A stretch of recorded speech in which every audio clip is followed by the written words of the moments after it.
Salut les hamsters! Est-ce que vous avez entendu parler du système de paiement en actifs numériques créé des années avant Bitcoin et de la bataille juridique qui dure depuis des années et qui définit le paysage réglementaire de l'industrie des crypto-monnaies? L'Académie d'aujourd'hui porte sur Ripple XRP et son combat juridique avec la SEC.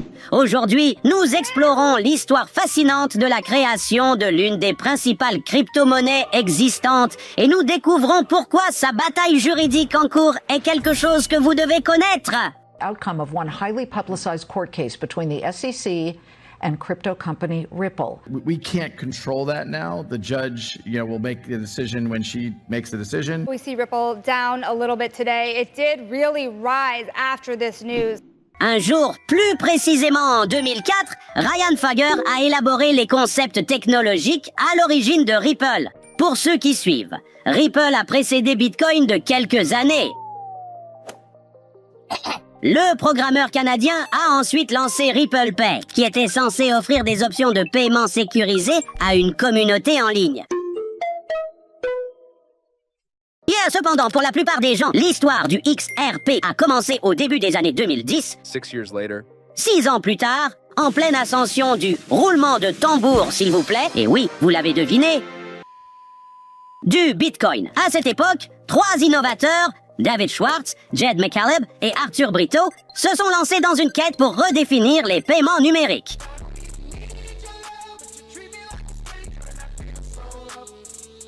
Bien qu'inspirés par le Bitcoin, ils ont reconnu les limitations de la crypto-monnaie et envisagé quelque chose de plus rapide et plus durable. Puis l'année 2012 est arrivée et au lieu de voir la fin du monde, on a assisté au développement de l'infrastructure blockchain de Ripple.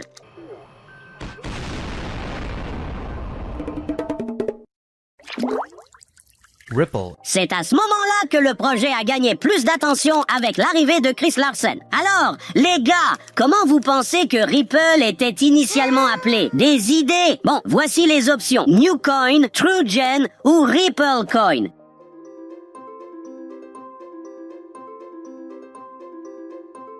Il s'appelait New Coin. Chris s'est associé au fondateur pour créer New Coin, qui est par la suite devenu Ripple, le nom du projet open source OG, qui comprenait XRP, précédemment connu sous le nom de Ripples, le registre consensuel Ripple, le protocole de transaction Ripple et le réseau Ripple. Ce qui est triste, c'est que XRP est désormais plus connu pour sa bataille juridique que pour toute autre chose. En 2020, la SEC, Securities and Exchange Commission des États-Unis, a allégué qu'en 2013, Ripple avait vendu du XRP comme des valeurs mobilières non enregistrées, d'une valeur de 1,3 milliard de dollars de valeurs mobilières non enregistrées. Wow!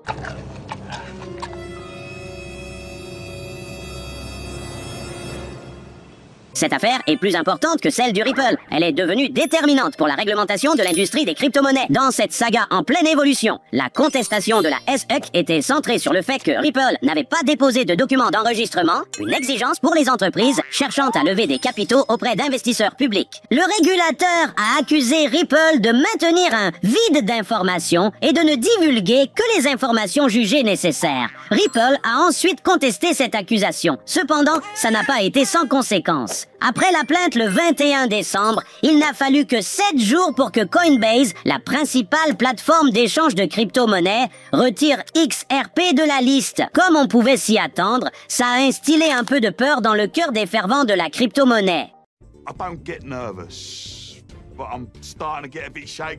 Bien que de nombreuses spéculations aient été faites, aucun développement majeur dans l'affaire n'a été noté jusqu'au 3 mars 2021. À cette époque, Ripple est revenu avec des préoccupations visant l'échec présumé de la SEC à fournir des directives claires. À partir de là, Mars a connu des développements notables, incluant une audience immédiate en réponse aux arguments présentés et le jeton XRP reconnu comme ayant à la fois de la valeur et de l'utilité. Une distinction entre les différents actifs dans ce domaine. Les allers-retours ont continué jusqu'au 13 juillet 2023.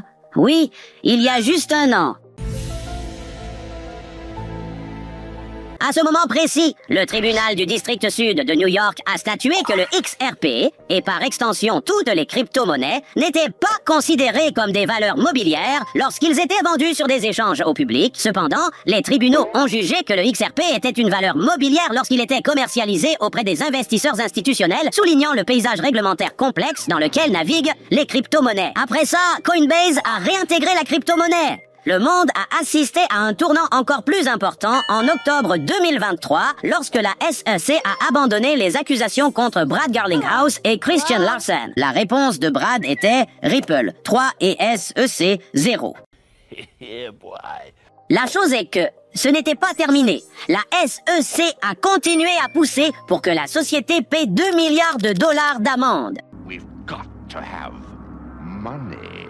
Ripple a alors envoyé sa réplique en avril 2024 en disant que les amendes devraient être plus proches de 10 millions de dollars. Alors, est-ce que le voyage est terminé? Pas tout à fait, mais une chose est sûre, le résultat de cette bataille aura des implications à l'échelle de l'industrie. Merci de regarder. Abonnez-vous et souvenez-vous, les hamsters sont puissants. Un pour tous et tous pour un. Au revoir.